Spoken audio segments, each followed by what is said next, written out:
Pagkagising ko nga ay may biglang pumusina ng malakas sa harap ng content house. Kaya naman kahit wala nang ligo ay isinama ako nila Joren, nila Pujol at syempre si Kenneth na suot-suot ang aking napakagandang damit. May lakad sila for today's video kaya naman magfe-face mask tayo at natutuwa ako dahil napakalaki ng mukha ko. Sobrang hindi kinaya ng face mask ko mga akla. At dahil nga mainit ang panahon, yung idol nyo may dalang 2 liters of water. Dahil nga sobrang busy ang madam nyo, nag-date kami ng idol nyo. Huwag nyo na lang sabihin kay Ansyang baka sabunutan ako mga akla. Chares. Dala-dala nga pala namin yung couple bag namin. O diba ang sweet. Dahil nga may magaganap na laro ang pabak ng squad ng basketball, ay dito kami tumungo ni Promises sa lugar kung saan lahat ng mga lalaki ay magiging masaya pag pumasok dito. Bibili nga yung idol nyo ng sapatos na gagamitin niya sa liga nila. Dahil nga puro kapos yung 3 points ng idol nyo, sa sapatos na lang daw siya babawi. At dahil nga pumasok na yung sahod ko sa isa kong pinagtatrabahuan, sinabi ko kay Promises na yung ATM ko na lang ang gamitin niya pero ayaw niya. Hindi ko alam kung bakit ayaw niyang ikaskas itong card ko na to mga akla. Ang ending, sarili niya na lang pera yung pinambili niya. E di okay, ibabalik ko na lang tong card ko dito sa wallet ko. Sa sobrang tagal nga na hindi kami nagkita ni Promises ay in-enjoy talaga namin yung araw na nagkita at nagkasama kami. Oo, ako nga ang tunay na kabet sa relasyon nila ni Bebe Kes. At dahil basketball ngayong lalaroin ni Promises, normal lang na i-check niya yung spike ng mga sapatos na pinagpipilian niya. At nagulat nga ako mga akla, ganito pala talaga mag-check ng spike ng sapatos. Nang nakapili na nga yung idol nyo ng gusto niyang sapatos, pinakuha niya na sa sales lady yung size niya at sinukat niya na nga ito. Ako naman tamang upo lang dito at tamang hintay lang habang binabayaran niya na nga ito. Hindi na nga nagtagal ay uuwi na kami bit ni Promises yung binili niyang sapatos. And syempre kasama nung 2 liters niyang tubig, iwas high blood. At dahil pagod kaming naghintay kay Promises, hindi ako papayag na hindi niya kami busugin ngayong araw na to. Mga akla,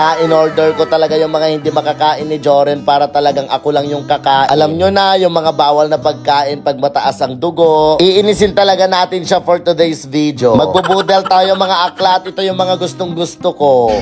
Alam mo ba yun? O diba, paano ma-e-enjoy ng idol nyong kumain pag puro ganyan yung nasa harap niya?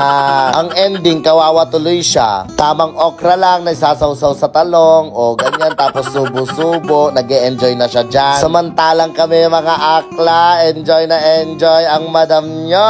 Siyempre, every subo ng madam nyo, papainggitan ko yung idol nyo. Pagkatapos nga namin kumain, ay humingi na ako ng bill out sa waiter. Mga akla, seryoso to. Sa mga oras na to, hindi talaga ako makahinga.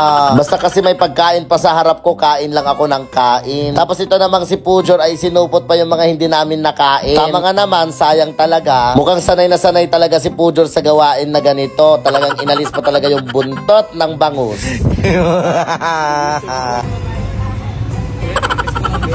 Bago nga kami makauwi ay may nagpa-picture pang mga staff doon sa pinagkainan naming restaurant. O, di mo kaya, famous yung idol nyo. Amazing! Akala ko nga ay uuwi na kami pero may dadaanan pa pala kami dito sa school ni Boy Negro. Magpapa-enroll pa pala siya mga akla. Kaya naman habang hinihintay namin matapos makapag-enroll si Kenneth ay natulog muna ako. Pagkagising ko,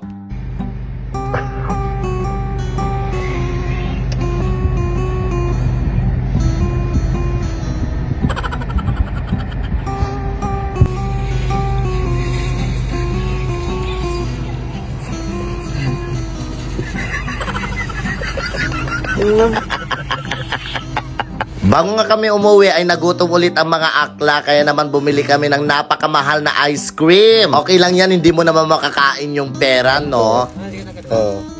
Yung banana sa'yo. And syempre, yung pinaka-favorite ko, yung banana chocolate waffle.